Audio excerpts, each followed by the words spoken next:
Hello friends, சின்ன மரங்கள் serial இனி வர எபிசோட்ஸ்க்கு ப்ரோமோ தான் இந்த வீடியோல பார்க்க போறோம். அடுத்தடுத்த சுவாரஸ்யங்களை தெரிஞ்சுக்க இந்த வீடியோவை ஸ்கிப் பண்ணாம கடைசி வரைக்கும் பாருங்க.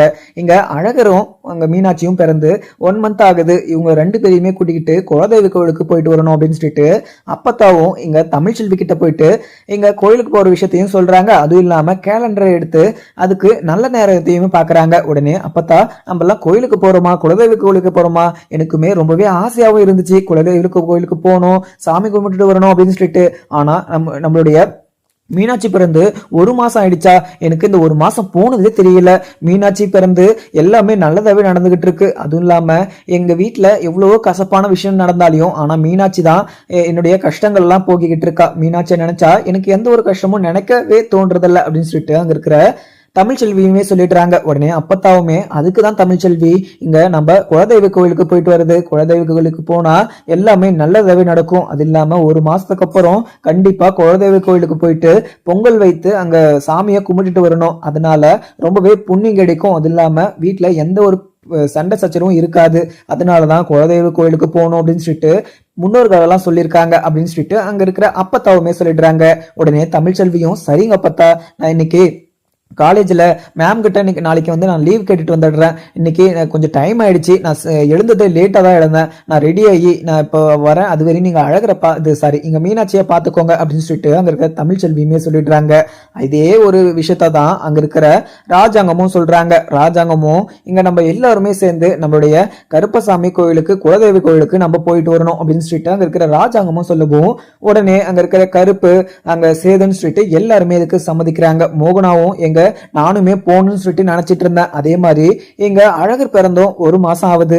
அதனால இங்க நம்ம குலதெய்வ கோயிலுக்கு கண்டிப்பா போயிட்டு வரணும். அதனால எப்போ நல்ல நேரம்னு சொல்லிட்டு பார்த்துட்டு நம்ம போயிட்டு வரலாங்க. நாளைக்கு எப்போ நல்ல நேரம் இருக்குன்னு சொல்லிட்டு நீ பாரு சேது அப்படின்னு சொல்லிட்டு சேது கிட்ட வந்து எங்க மோகனாவும் சொல்லிடுறாங்க. உடனே எங்க சேதுவுமே கேட்டுட்டு சரிங்க சின்னம்மா அப்படின்னு சொல்லிட்டு அங்க இருக்கிற சேதுவுமே சொல்லிடுவோம்.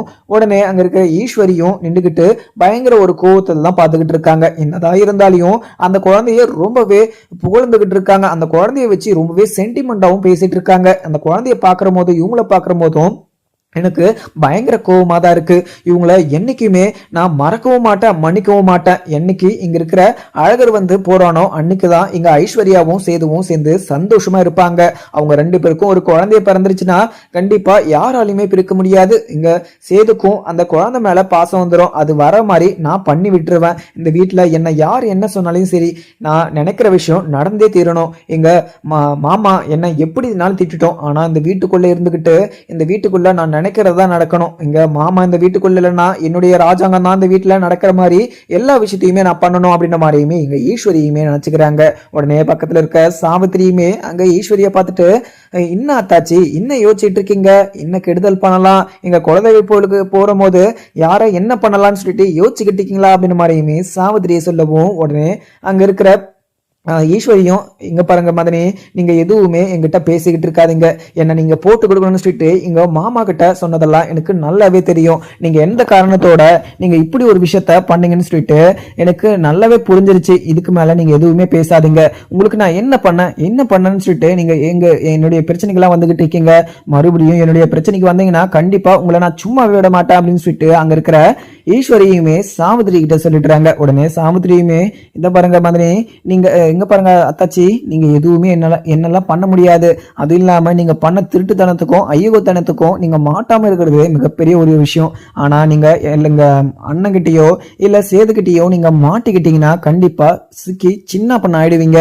அது உங்களுக்கு நல்லாவே புரியணும். இன்னும் புரியாம இன்னும் நீங்க மாட்டாம இருக்கிறதுனாலதான் உங்களுக்கு பயம் இல்லாம இப்ப வரைக்கும் இவ்வளவு பெரிய விஷயம் எல்லாம் பண்ணிக்கிட்டு இருக்கீங்க. ஆனா நீங்க பண்ண தப்பெல்லாம் எனக்கு தெரிய வந்துச்சுன்னா ஆதாரபூர்வமா இங்க சேதுகிட்டையும் என்னுடைய அண்ணன்கிட்டையும் எல்லார்கிட்டயுமே சொல்லி உன்னை நான் உண்டுலன்னு பண்ணிடுவேன் அப்படின்னு சொல்லிட்டு அங்க இருக்கிற சாவித்திரியுமே சொல்லிடுறாங்க. உடனே ஈஸ்வரியுமே ரொம்பவே கோவத்தோட மூஞ்சு சுழிச்சுக்கிட்டுமே அங்க இருந்து கிளம்பிடுறாங்க.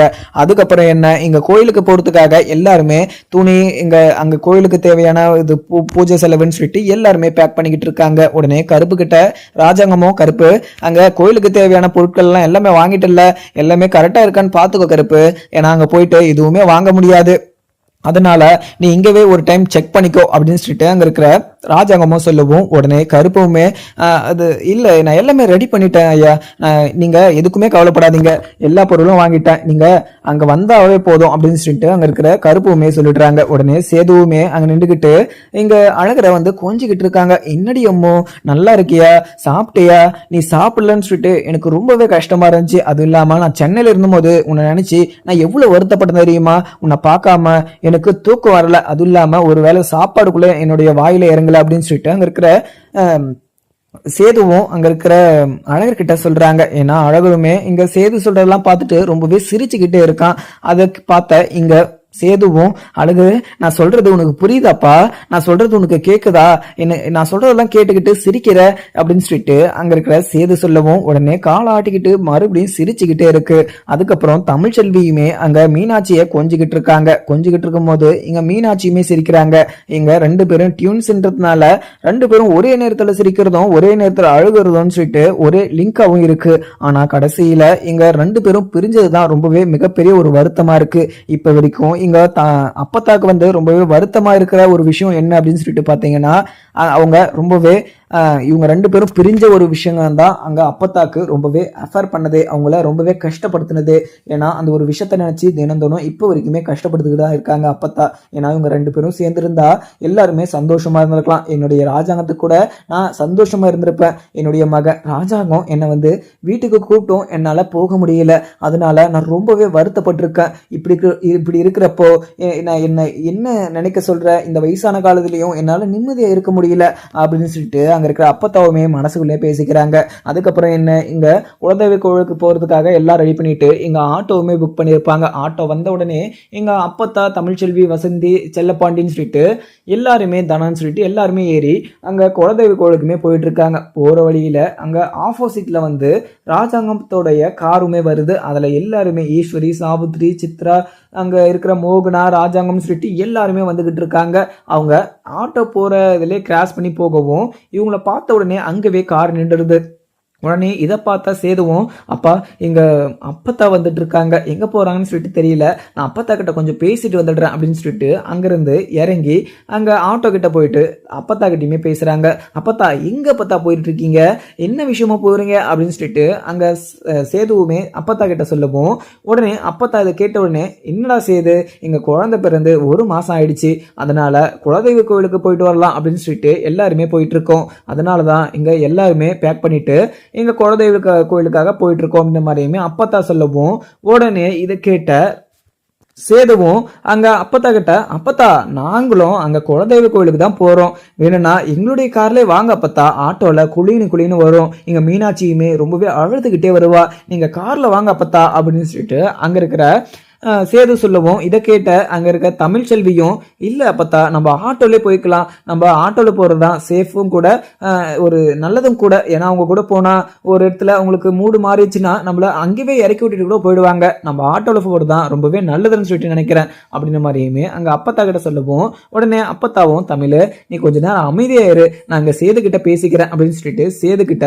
சேது நான் ஆட்டோலே வந்துக்கிறேன்ப்பா, நீங்க அங்க தானே போறீங்க, நான் உங்க பின்னாடியே தான் வந்துட்டு இருக்கேன், நீங்க கார்ல போங்கப்பா, நான் மெல்லமா கூட நான் அங்க வந்துடுறேன் அப்படின்னு சொல்லிட்டு அங்க இருக்கிற அப்பத்தாவுமே சொல்லிடுறாங்க. இதை கேட்ட அங்க சேதுவுமே, ஆத்தா என்ன ஆத்தா, இங்க கார்ல கொஞ்சம் நிம்மதியா வருவீங்கன்னு சொல்லிட்டு நான் கார்ல வாங்க அப்படின்னு சொல்லிட்டு சொன்னா நீங்க இப்படி எல்லாம் பேசுறீங்களா அப்பத்தா அப்படின்ற மாதிரியுமே அங்க இருக்க சேது சொல்லவும் உடனே அங்க இருக்கிற அப்பத்தாவுமே, சேது நான் சொன்னதை கேளுப்பா, நீ கிளம்புப்பா, உங்களுக்கு டைம் ஆகும், அதுவும் இல்லாம நல்ல நேரம் முடியறதுக்கு இன்னும் 2 hours தான் இருக்கு, நீங்க போய் நல்ல நேரத்துக்குள்ள நீங்க கோயில்ல சேருங்க அப்படின்னு சொல்லிட்டு அங்க இருக்கிற அப்பத்தாவுமே சொல்லிடுறாங்க. உடனே சேதுவுமே அங்க கார்ல போய் ஏற்கிறாங்க, காருமே கிளம்புது. அதுக்கப்புறம் பின்னாடி ஆட்டோவும் வந்துட்டு இருக்க. உடனே ராஜாங்கமும், சேது ஆத்தா என்ன சொன்னாங்க, ஆத்தா இங்க கார்ல வரமாட்டாங்களாமா அப்படின்னு சொல்லிட்டு கேட்கவும் உடனே இங்க சேதுவுமே, அப்பா இங்க அப்பத்தாவை நான் கூப்பிட்டேன், அப்பத்தா வந்து ஆட்டோலயே வரேன், நான் எனக்கு கார்ல எல்லாம் வேணான்னு சொல்லிட்டாங்க, அதுவும் இல்லாம அந்த தமிழ்ச்செல்வி எகத்தாளமா என்னால எல்லாம் கார்ல எல்லாம் வர முடியாது, கார்ல வந்தா நீங்க பாதிலே இறக்கி விட்டுருவீங்க அப்படின்னு சொல்லிட்டு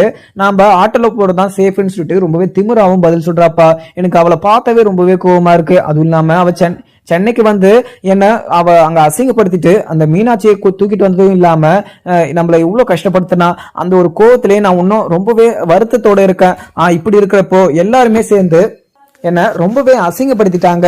அந்த ஒரு கோவத்துல அவளை நான் என்ன பண்றேன்னு சொல்லிட்டு தெரியாம முழிச்சுக்கிட்டு இருக்கேன் அப்படின்ற மாதிரியுமே சேது சொல்லவும் உடனே அங்க இருக்கிற ராஜாங்கமும் சேது என்ன இருந்தாலையும் நாம பண்ணது மிகப்பெரிய ஒரு தப்புப்பா.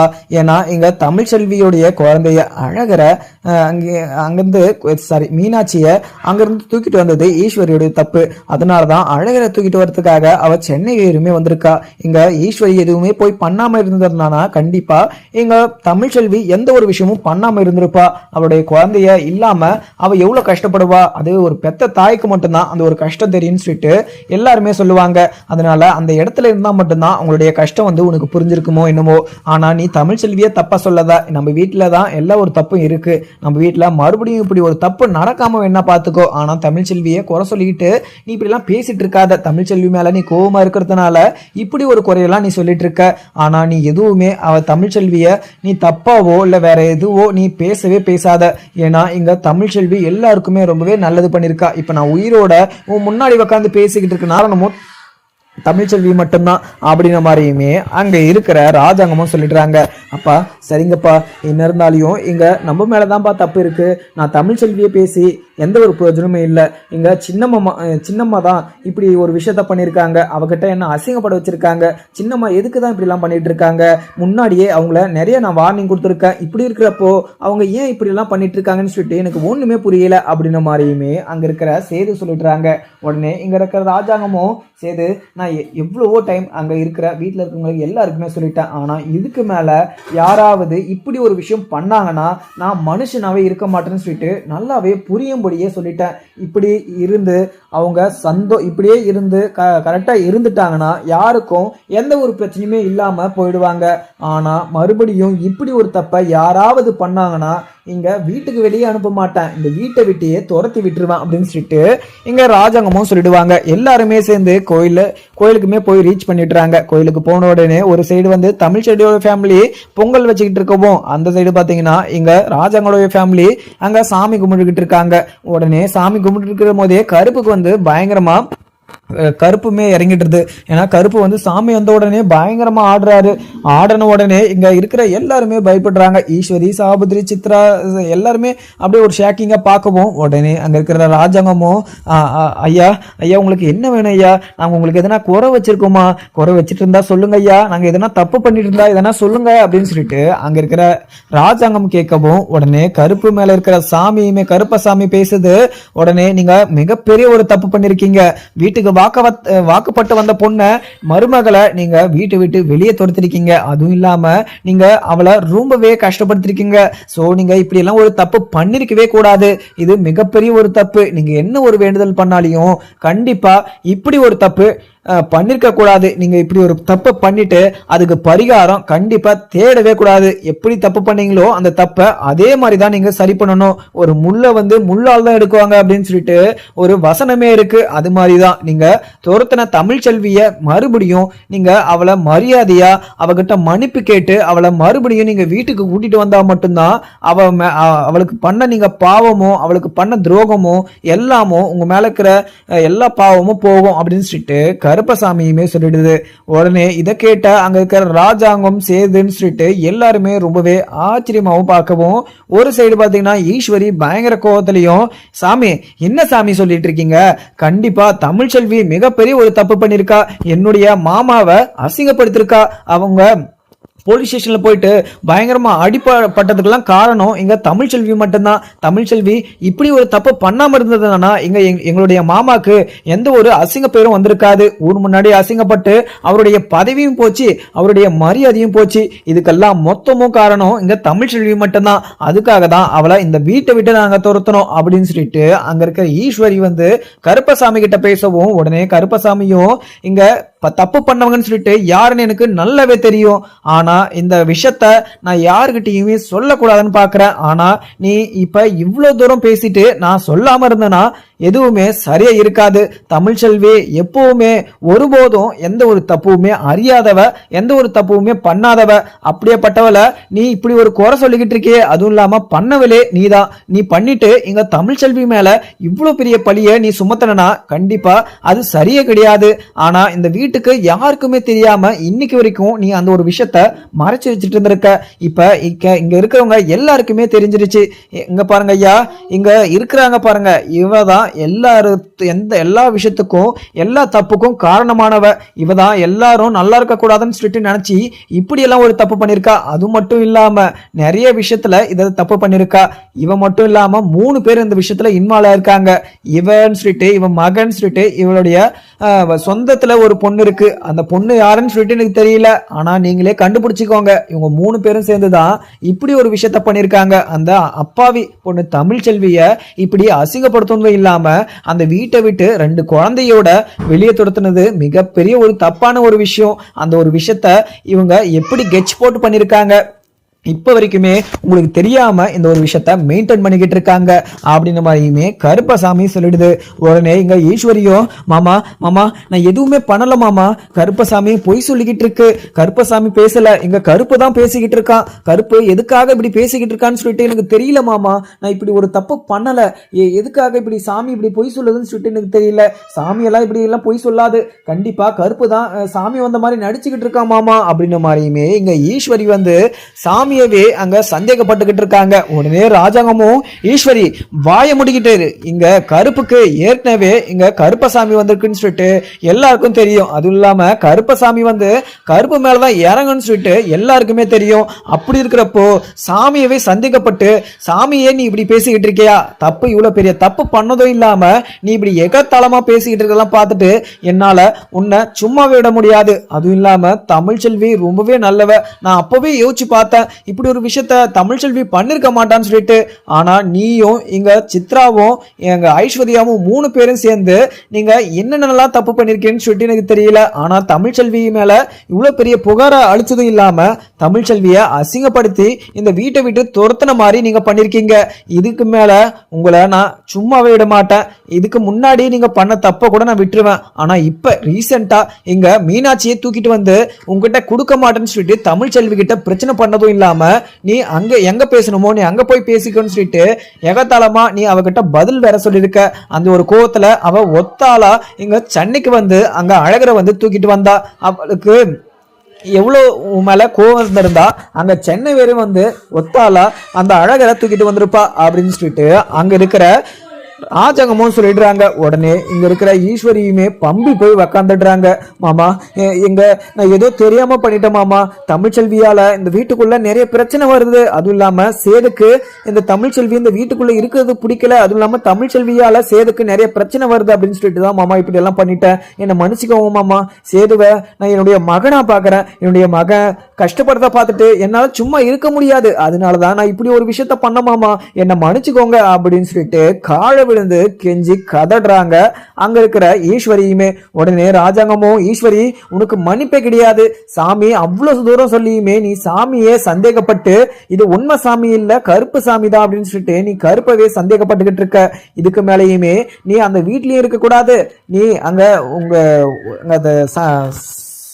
நீ எங்க போகணுமோ அங்கே போயிடு. அது இல்லாம இப்ப போஸுமே திருந்தி இங்க காவிய சொல்றத கேட்டுக்கிட்டு சந்தோஷமா இருக்கான். அது மாதிரி திருந்தி வாழுவேன்னு பார்த்தா உனக்கு ஏகப்பட்ட டைம் வந்து மன்னிப்பு கொடுத்தாச்சு. எவ்வளவு டைம் உனக்கு மன்னிப்பு கொடுத்தாலையும் கண்டிப்பா நீ திருந்தவும் போறதில்ல, உன்னை யாரும் திருத்தவும் போறது கிடையாது. நீ எப்பவுமே ஒரு திருந்தாதவங்களை திருத்த எப்பவுமே முடியாது.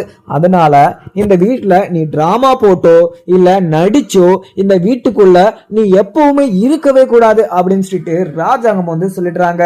இதை கேட்ட அங்க இருக்கிற சித்ராவும் சரி அங்க இருக்கிற ஐஸ்வர்யாவும் சரி இங்க ராஜாங்கம் காலில் விழுந்து மன்னிப்பெல்லாம் கேட்டுக்கிட்டு இருக்காங்க. உடனே சேதுக்கு பயங்கர கோபமா ஆயிடுது. உடனே ஐஸ்வர்யாவை பார்த்து, ஐஸ்வர்யா நீ இப்படி ஒரு தப்பு பண்ணிருப்பேன்னு சொல்லிட்டு நான் கொஞ்சம் கூட நினைச்சு பார்க்கல, உமால நான் எவ்வளவோ நம்பிக்கையா இருந்தேன், ஆனா நீ அந்த நம்பிக்கைய நீ சுக்குநூறா உடைச்சிட்ட. இதுக்கு மேல நீ எப்ப சொன்னாலையும் எப்ப நீ என்ன சொன்னாலையும் உன் மேல நம்பிக்கையே வராது. உன்னை நான் பிடிச்சிதான் உன்னை நான் கல்யாணம் பண்ணேன், அதுவும் இல்லாம உன்னை பிடிச்சிதான் கல்யாணம் பண்ணேன்னு சொல்லிட்டு நீ நினைச்சுக்காத. இங்க தமிழ்ச்செல்வி மேல மேல இருந்த கோவத்தினால நான் உன்னை கல்யாணம் பண்ணேன். ஆனா நீங்க தமிழ்ச்செல்வி மேல இவ்வளவு பெரிய அம்மாண்டமான ஒரு பழிய சுமத்தி தான் என்ன கல்யாணம் பண்ணிக்கிட்டீங்க. என்ன கல்யாணம் பண்றதுக்காக தான் நீங்க இப்படி ஒரு தப்பை பண்ணீங்க அப்படின்னு சொல்லிட்டு நினைக்கிற போது எனக்கு ரொம்பவே அசிங்கமாகவும் இருக்கு. உன்னை இதுக்கு மேலேயுமே இந்த வீட்டுக்குள்ள வச்சுக்க மாட்டேன். நான் வாழ வெட்டியா இந்த வீட்டுக்குள்ள வாழ்ந்தாலையும் உன்னை வந்து உன் கூட நான் சேரவும் மாட்டேன், உன் கூட சேர்ந்து வாழவும் மாட்டேன். நீ எனக்கு ஒய்ஃபும் கிடையாது, நான் உனக்கு ஹஸ்பண்டும் கிடையாது அப்படின்னு சொல்லிட்டு அங்க இருக்கிற சேதுவுமே சொல்லிடவும் உடனே அங்க இருக்கிற ஐஸ்வர்யாவும் மாமா மாமா ஏதோ நான் தெரியாம இங்க அத்தை சொன்னாங்கன்னு சொல்லிட்டு தான் நான் மாமா இப்படி பண்ணிட்டேன். அத்தை சொல்லலைன்னா நான் இப்படி ஒரு விஷயத்த பண்ணிருக்க மாட்டேன். அத்தை தான் என்ன இப்படி ஒரு விஷயத்த பண்ணு, இங்க அவங்க செல்லப்பாண்டி மாதிரி நீ பேசி அவங்க அப்பா கிட்ட சாரி இங்க தமிழ்ச்செல்வி மாதிரி பேசி நீ செல்லப்பாண்டி கிட்ட பேசு அப்படின்னு சொல்லிட்டு அதனாலதான் நான் இப்படி ஒரு விஷயத்த பேசின மாமா, என்ன மன்னிச்சுக்கோங்க மாமா அப்படின்னு சொல்லிட்டு அங்க இருக்கிற சேது காலில் விழுந்து ஒரு சைடு கெஞ்சவும் ராஜாங்க காலில் வந்து ஈஸ்வரி விழுந்து பயங்கரமா கெஞ்சிக்கிட்டு இருக்காங்க. அதுக்கப்புறம் என்ன இங்க இருக்கிற சேதுவுமே இங்க பாரு உனக்கு மன்னிப்பே கிடையாது, என்னுடைய அப்பாவை பேச்சை மீறி எங்களுடைய வீட்டு பேச்சை மீறி நான் உன்னை வந்து கல்யாணம் பண்ணிக்கிறேன்னு சொன்னேன். ஆனா நீ இவ்வளவு பெரிய தப்பு பண்ணிட்டு கொஞ்சம் கூட குற்ற உணர்ச்சி இல்லாம கொஞ்சம் கூட வருத்தம் கிடையாம கொஞ்சம் கூட அசிங்கம் இல்லாம நீ இப்ப வரைக்கும் அந்த வீட்டுக்குள்ள நல்லவ மாதிரி நடிச்சுக்கிட்டு இருந்திருக்க. இப்படி எல்லாம் நடிச்சுக்கிட்டு கண்டிப்பா அந்த வீட்டுக்குள்ள உன்னை நான் அனுமதிக்க மாட்டேன். ஆனா அந்த வீட்டுக்குள்ள நீ மறுபடியும் கால் எடுத்து வச்சுனா என்ன நீ மனுஷனவே பார்க்க மாட்ட அப்படின்னு சொல்லிட்டு சேதுவுமே அங்க இருக்கிற ஐஸ்வர்யா கிட்ட சொல்லிடுறாங்க. உடனே இங்க ராஜாங்கமும் ஐஸ்வர்யா நான் இங்க ஈஸ்வரி தான் இவ்வளவு பெரிய தப்பு பண்ணிருக்கானா, நீ கூட இவ்வளவு பெரிய தப்பு பண்ணிருப்பேன்னு சொல்லிட்டு நான் கொஞ்சம் கூட நினைச்சு பார்க்கல. இங்க ஈஸ்வரி இப்படி ஒரு தப்பு பண்ணிருக்கான்னு சொல்லிட்டு நீ முன்னாடியே வந்து எல்லாருக்கிட்டையுமே சொல்ல வேண்டியது தானே. அப்படி சொல்லாம நீயுமே கூட்டலையா சேர்ந்துக்கிட்டு தமிழ்ச்செல்வியை வீட்டை விட்டு துரத்தணும் அப்படின்னு சொல்லிட்டு இவ்வளவு பெரிய விஷயத்தெல்லாம் பண்ணிட்டு இருக்கீங்க.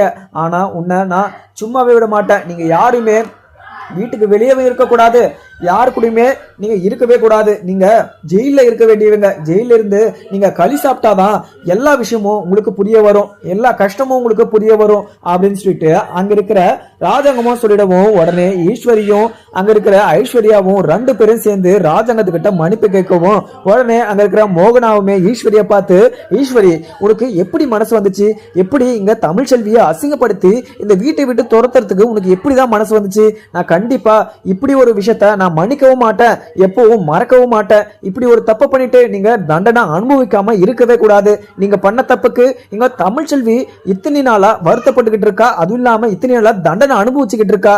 உங்களால இங்க தமிழ்ச்செல்வியை அசிங்கப்படுத்துற மாதிரி இந்த வீட்டுல நிறைய பேர் பேசியிருக்காங்க. அந்த கஷ்டத்தை தாண்டி கூட இப்ப தமிழ்ச்செல்வி அவங்க அம்மா வீட்டுல சந்தோஷமா வாழ்ந்துகிட்டு இருக்கா. ஆனா தமிழ்ச்செல்வி அப்பவே இப்படி ஒரு தப்பு பண்ணிருக்க மாட்டா அப்படின்னு சொல்லிட்டு எனக்கு அப்பவே தெரியும். ஆனா இப்ப அப்படி ஒரு தப்பை பண்ணதே நீங்க தான் அப்படின்னு சொல்லிட்டு தெரிஞ்சதும் என் மனசுல இடிய விழுந்த மாதிரி ஆயிடுச்சு அப்படின்னு சொல்லிட்டு அங்க இருக்கிற மோகனாவுமே சொல்லிடவும் உடனே இங்க இருக்கிற ஈஸ்வரியுமே மாமா மாமா நான் இப்படி ஒரு தப்பு பண்ணல, என்ன மன்னிச்சுக்கோங்க, நான் இப்படி ஒரு தப்பு பண்ணது அதுக்கு ஒரு காரணமும் இருக்கு. அந்த வீட்டுக்குள்ள தமிழ்ச்செல்வியால எல்லாருக்குமே பிரச்சனையா இருந்துச்சு, அதனால தமிழ்ச்செல்வி அந்த வீட்டுக்குள்ள இருக்க கூடாதுன்னு நினைச்சேன். அதனால எப்படி இவளை வெளியே துரத்துன்னு நினைக்கிற போதுதான் இப்படி ஒரு ஐடியா வந்துச்சு. அதுவும் இல்லாம ஐஸ்வர்யா வந்து தமிழ்ச்செல்வி குரல்ல மாதிரி அச்சப்படலாம அப்படியே பேசுவா. அதனாலதான் இங்க செல்லப்பாண்டி கிட்ட தமிழ்ச்செல்வி குரல்லையே அவங்களுடைய ஃப்ரெண்டுக்கு கல்யாணம் பண்ணி வைக்க சொல்லி நான் தான் மாமா சொன்னேன். என்னால உங்களுக்கு நிறைய அசிங்கமும் அவமானமும் வந்துருச்சு, அதனால என்னை மன்னிச்சுக்கோங்க மாமா, என்னை மன்னிச்சுக்கோங்க, நான் மறுபடியும் இப்படி ஒரு தப்பு பண்ண மாட்டேன், நான் உங்க காலில் விழுந்து கேட்டுக்கிறேன் அப்படின்னு சொல்லிட்டு அங்க ஈஸ்வரியுமே பயங்கரமா அழுதுகிட்டு இருக்க. ஆனா எல்லாருமே கோவத்தோட அங்க ஈஸ்வரியையும் ஐஸ்வர்யாவையும் சித்ராவையும் அந்த கோயிலையே விட்டுட்டு போயிடுறாங்க. உடனே கோயில்ல விட்டுட்டு அங்க இருந்து கிளம்ப பார்க்கவும் அங்க இருக்கிற தமிழ்ச்செல்வி அப்பத்தான் சொல்லிட்டு எல்லாருமே உட்காந்து பொங்கல் வச்சுக்கிட்டு இருக்காங்க. அதை பார்த்த ராஜாங்கம் வந்து தமிழ்ச்செல்வி கிட்ட போறாங்க. தமிழ்ச்செல்வி கிட்ட போயிட்டு தமிழ் நான் எதுவும் எந்த ஒரு விஷயமும் தெரியாம எந்த ஒரு விஷயமும் அறியாம இப்படி ஒரு காரியத்தை பண்ணிட்டேன், உன் மேலதான் தப்பு இருக்குன்னு சொல்லிட்டு அங்க சேதுவும் கோவப்பட்டு உன்னை வீட்டை விட்டு வெளியே அமிச்சிட்டான். அதுக்காக சேதுக்காகவும் இது அந்த வீட்டுல இருந்து துரத்துறதுக்காகவும் நான் உங்ககிட்ட மன்னிப்பு கேட்டுக்கிறேன் தமிழ் நீ என்னை மன்னிக்கணும் அப்படின்னு சொல்லிட்டு அங்க இருக்கிற தமிழ் கிட்ட வந்து ராஜாங்கம் சொல்லவும் உடனே அங்க இருக்கிற தமிழ் வந்து தமிழ்ச்செல்வியும் மாமா நீங்க என்கிட்ட மன்னிப்பு கேட்கணும்னு சொல்லிட்டுலாம் அவசியம் கிடையாது. நீங்க என்ன வீட்டை விட்டு துரத்துனதுக்காக நீங்க அதுக்கு கொஞ்சம் வருத்தப்பட்டாவே எனக்கு அதுவே போதும். ஆனா மறுபடியும் என்ன அந்த வீட்டுக்கு மட்டும் நீங்க கூப்பிட்டுறாதீங்க. ஏன்னா எங்க சேது மாமா வந்து முன்னாடியே என்ன வீட்டை விட்டு வெளியே அனுப்ப மாட்டேன் அப்படின்னு சொல்லிட்டு சொன்னாரு. என்கிட்ட சத்தியமெல்லாம் பண்ணி கொடுத்தாரு. அப்படி இருக்கிறப்ப சோ அவர் என்ன எந்த ஒரு பாசமும் இல்லாம நான் இந்த ஒரு தப்பை பண்ணிருப்பேன்னு சொல்லிட்டு நம்பி அந்த வீட்டுல இருக்கவங்க பேச்செல்லாம் கேட்டுட்டு என்ன அந்த வீட்டை விட்டு வெளியே துரத்துனாரு. அப்ப நான் ரொம்பவே அவமானமா வாயு உயரமா இருந்த போது அந்த வீட்டை விட்டு நான் போனேன். அப்ப எனக்கு எவ்வளவு பெரிய கஷ்டமா இருந்திருக்கும். அப்ப எனக்கு எவ்வளவு பெரிய அவமானமா இருந்திருக்கும். அந்த வீட்டு முன்னாடி நான் கருப்பரங்கொளுத்தி சத்தியம் பண்ணிட்டு வந்திருக்கேன். அதனால நான் அந்த வீட்டுக்குள்ள மறுபடியும் காலை எடுத்து வைக்க மாட்டேன் அப்படின்னு சொல்லிட்டு அங்க இருக்கிற தமிழ்ச்செல்வியுமே ராஜாங்கத்துக்கிட்ட சொல்லிடவும் ராஜாங்கம் இதை கேட்ட உடனே தமிழ் ஏதோ ஏதோ எதாச்சியா ஏதோ இப்படி ஒரு விஷயம் நடந்துருச்சு, என்னை மன்னிச்சுக்கோமா, நீ மறுபடியும் அந்த வீட்டுக்கு வராம கூட இரு, ஆனா என்கிட்ட பேசாம மட்டும் இருந்துடாதமா, இப்படி ஒரு தப்பு பண்ணது மிகப்பெரிய ஒரு தப்பு தான். சேது வந்து உன்னை நம்பாம இருந்தது இது ஒரு நம்பிக்கை துரோகம் தான். ஆனா இதுக்கெல்லாம் சேர்த்து வச்சு நான் உங்ககிட்ட மன்னிப்பு கேட்டுக்கிறேம்மா. ஆத்தா எனக்கு இப்பதான் எல்லா உண்மைகளும் புரிய வருது. இப்பதான் எனக்கு எல்லா உண்மையும் தெரிய வருது. இப்பதான் எனக்கு எல்லாமே புரிய வருது. எனக்கு நான் அசிங்கப்பட்டதுக்கெல்லாம் காரணம் இங்க ஈஸ்வரி தான் நினைக்கிற போது எனக்கு ரொம்பவே அவமானமா இருக்கு. அந்த வீட்டுக்குள்ளே இருந்துகிட்டு அந்த வீட்டுல இருக்கவங்கள அசிங்கப்படுத்தணும்னு சொல்லிட்டு அவங்களுக்கு எல்லாம் எப்படிதான் மனசு வருதோ அப்படின்ற மாதிரியுமே அங்க இருக்கிற ராஜாங்கமும் சொல்லிடுறாங்க. அதுக்கப்புறம் எனக்கு பார்க்கலாமாங்க. வீடியோ பிடிச்சா லைக் பண்ணுங்க. தேங்க்யூ.